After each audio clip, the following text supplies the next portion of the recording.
Are you ready to get intimate? What is intimacy? And where and how do you find it? Welcome to the Getting Intimate podcast, a daring journey into the heart of intimacy with you, your senses, the whole world, and all the creatures in it.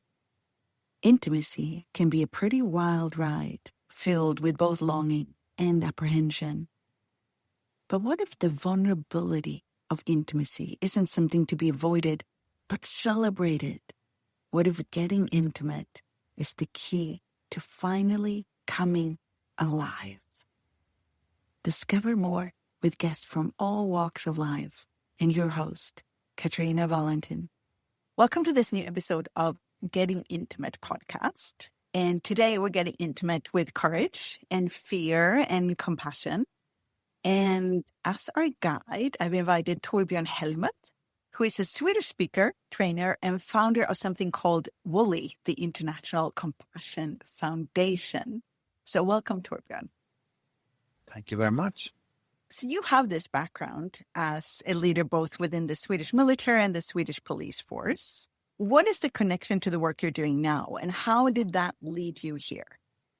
I realized quite early in my life that there was something wrong with me when it comes to being in my heart and being in relationship to other people. I always was afraid of other people, both men and women. And I think it's childhood, but also a sexual abuse when I was a teen. But the real opening for me was when I joined the Swedish police force and the Swedish counter-terrorist unit. Because before that, and that was 1997, it was. For me, it was, so to say, coming home, because it was the first time I went into a place where I didn't felt judged. First time in my life, I was met by, so to say, compassion without needed to prove anything, because I have already proved. So it was the first time in relationship where I really felt relaxed. Yeah.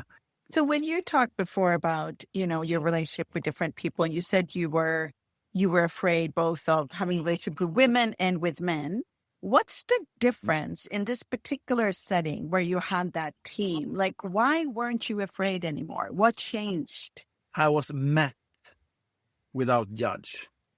I could feel that the guys I was working with, they look into my eyes without any judgment, with 100% acceptance. So I didn't have to prove anything to be accepted. I was already accepted. So everybody act from a place in themselves that they believed in each other. Everybody trusted each other. So I find it very unique that this would be, that the first place you experienced this is in such a, I would say, what I would thought would be more an aggressive masculine culture. Well, when you talk to people about it, the normal idea is that this is a very masculine, very dominant, very high-performing environment. And the truth is the total opposite. Of course, it's high-performing, but those are the softest guy you could meet. Because they don't have to prove anything. They have quite high amount of self-confidence. They know what they're capable to do. They don't have to prove anything. So they are very relaxed. So they are good at switch from a relaxed state to a very aggressive and performing state, and very quick go back to the relaxed state again. So they have the capacity, but they just use it when it's necessary, and then they go back. So they are super good in going from the parasympathetic nervous system to the sympathetic nervous system and back again. So when I'm working with men today, I always say to them, the first thing you need to do is start to work on yourself. If you're not satisfied with the environment you're working in, because normally you did judge the environment. She is like that, he's like that, she should do that. Stop that, start work on yourself. Look yourself in the mirror, go deep into yourself and start to build up your own self-confidence before you open your eyes and look at the environment again. what I help my clients with is to help them to first of all understand there's nothing wrong with you. Most people walking around suffer because they believe that something is wrong with me, but there is nothing wrong. You have a program, sometimes from early childhood and then also created later on in life to protect you from something. But if you can get rid of those protection mechanisms you have in your system, there's nothing wrong with you. So I mean, both men and women have those problems, but it's a little bit more difficult to work with men because the protection mechanism is very hard on men. So it's always, for me, normally it's easier to work with females because they have more courage to meet themselves. They are more willing to meet themselves. Men are very scared normally to meet themselves. So how do you get through that? How do you make them open up? Most of the tools, the methods that we are using are better for women. To make a man open up, normally it's difficult to just sit and talk. It's easier to reach a man if we do something together. So go out in the forest, do something. And when you are into doing, you can start to talk to him about, okay, how do you feel?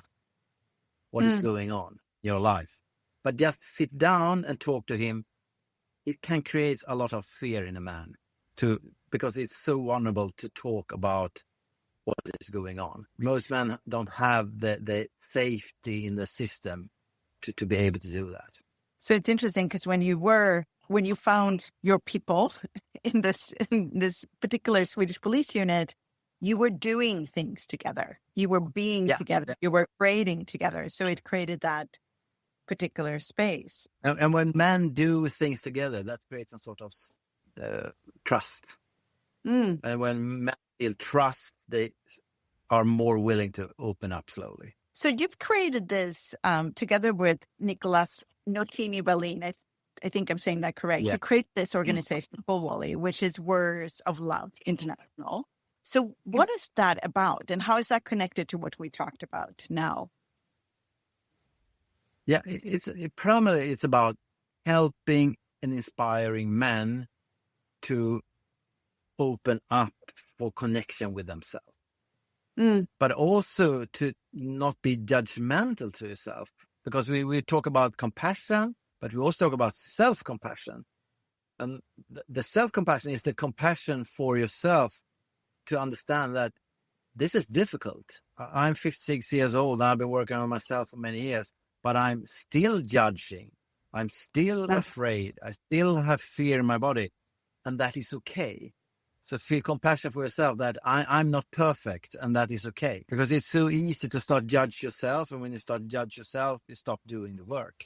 So when you're doing a course or a talk or anything like that, if you were to tell me 3 things that you wanted somebody to take with them from any kind of talk or any kind of this kind of interaction you have with them, what would that be? Well, we talked about people in general. The first thing is to slow down, because the only thing that is possible is to be here now. Our brain is so much in the past and in the future. And when you're in the past and in the future, you can't do anything about yourself, because the only place to do something about yourself is in the present moment. And to do that, for me as a man, my suggestion is that you need to take action. And when I talk about action, it doesn't mean that you have to do something, but you have to do what is necessary to do to be present. You can't think about, I need to be present. You need to do something to be present. And to do something to be present is normally to do nothing. So you need to be able to be in a situation doing nothing. And for many people today, that's going to create very uncomfortable feeling, because you're not capable of doing nothing. People get super stressed when they're starting to do nothing. That's the problem. We are distracting ourselves all the time because we are not able to be here and now without doing anything. So you need to practice that. And because it's so difficult, you need to have discipline. You need to take decisions to do it. You can't wait to feel some sort of motivation. Okay, I'm not motivated to do it. I wait until tomorrow. Fuck no. You need to take a decision. I need to start now. Meditation is good. Breath work is good. And if you can meditate 2 minutes, that's okay. Find your own tools that helps you to be present in the moment, and do that every day. It's in the same way. It has to do with your nervous system. You need to help your nervous system to calm down, because we are built to be in a relaxed state. That should be our normal state. 80% of the day we should be in a relaxed state. But for many people today, it's the total opposite. We are in our, what we call the sympathetic nervous system, some sort of red alert in the system. A lot of stress hormones circulating in our body. And that is super dangerous for us, not in the short term, but in the long term. So you need to help yourself to relax, calm down. And that could be super painful if you always have some sort of drive that you need to do so much all the time. So you need to find your own practice to calm down. And it's quite interesting, all those what we call micro pauses. Every hour, set an alarm on your telephone and take a pause for 5 minutes. Just close your eyes, take a couple of deep breaths, regulate yourself, calm down a little bit in stress. Then you can continue work again. To do those small exercises every day, I mean, it's like building the perfect body for the beach 2025. You not create that body in a couple of weeks. It takes time. And it's the same to learn yourself to regulate your nervous system. You need to start do it, take action. You can't wait. And it's going to take a couple of weeks, months to see a change. But I think that's crucial to help yourself feel better. Theoretical is quite simple, but in reality, it's quite hard. Yeah, you have to choose it. Yeah, you have to choose. You have to choose it. That's right. So this winter, you went to India. You and your colleague went to India, and you actually worked with a group of, I think, Indian underprivileged students to teach them more this compassionate leadership. So what was that like? And what surprised you when you came to a different culture and looked at this? It was fantastic. And what surprised me was that I think it was easier than I thought it should be.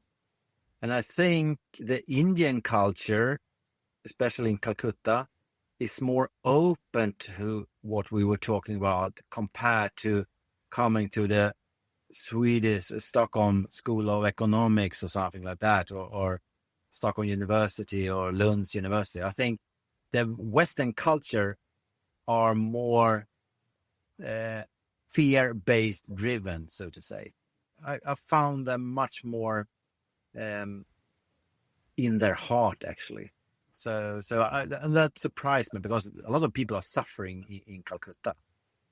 A lot of people are very poor, but they don't see themselves as poor as we see them, because they see other things in life that make them feel rich. In our culture, to be rich is a lot about money, materialism, blah blah blah. But in their culture, I mean, if you have your family, if you have close friends, you feel rich. Wealth, a different kind of wealth. Different kind of wealth. Of course, some people are suffering because they don't have food enough and so on. But they it's the same if you go to Africa. You can meet the most loving people you can find is in Africa, but they don't have anything when it comes to what we see as wealth. But they are super happy. So when you then work with them, what kind of practices did you do? Like, I've seen picture where it looks like you're playing a lot. So what is that about? We're playing also. So we're working with breath. We're working with moving the body, and we're working with sound to regulate the nervous system, to come into the body. So we were working a lot with meditation. We're working a lot with breath work. and we're having fun dancing as well. One thing to get into the body is actually having fun. So I would say that is so correct, that you can't really have fun and be judgmental at the same time. It's like they're not really compatible. So this entry point of fun, could you talk a little bit more about that? Because I think that's something that people don't really realize, that it's a way of getting out of judgment is actually having fun. When I speak to people in the corporate world, there are two things we're not doing enough in worlds. We don't do things that it's fun. We should be more playful. We should be more childish, even as adults. So to do things I think is fun and do more of that. It's a way of regulating your nervous system, and having fun with other people is also bonding. It's create a closer relationship. And another thing I suggest people to do more is to feel more pleasure in life. And it doesn't have to do with sexual energy. I mean, you can eat dinner and feel pleasure. I mean, you can read a book and feel pleasure. You can have a very interested conversation with a person and feel pleasure. It's up to you. What type of activities can you do where you feel pleasure? Do more of that. So now, if you look at your life and fear, like you talked in the beginning that you were afraid of both relating to men and women, what is it like now as you've been working and as things have been changing? I'm still afraid, but on a higher level. So that's a high level is better. I'm not that afraid anymore as I used to be. But I think when you have some sort of trauma in your body, it's quite difficult to get rid of it 100%. I mean, you can take layer after layer after layer, but nervous system, it's difficult to make it 100% relaxed. But you can learn to live with it, and you can create different type of strategies to handle it, to be more aware of it, and be clear that it's just an idea in your mind. It's not true. I used to say that I'm a recovering people pleaser. That's a very good way of putting it. What I was wondering is is it in a way that you're getting more intimate with your fear, so you don't have to put it outside of you. You can actually have allowance for it to be in your life and with you, even if it's there and annoying to be afraid. It's allowed to be with you. That's a very good explanation, I think. So I'm much better today handling my uncomfortable feelings and be with it and accept it. My ability to have what we call self-compassion is much better today compared to a couple of years ago. But I'm not 100% recovered from it. So I can still have uncomfortable feelings together with men. I can still have uncomfortable feelings when it comes to women. And all of it has to do with performance. That's my biggest wound, actually. It's the idea that I need to perform something in relationship to men and perform something in relation to women. But nowadays I'm aware it's just a story in my head, so I can handle it, but it's continue to create uncomfortable feelings. So I'm not 100% free. And it sounds like the more compassion you have for yourself, the less you judge yourself, and the same with other people. Yeah, you probably will stop judging others as well. There is a quote on your website that says, people tend to forget what you said and what you did, but they will never forget how you made them feel. And it's by Maya Angelou, one of my absolute favorite poets and writers. And what would you like to make people feel? Safe. I want, when people meet me, I want them to feel that the body relax.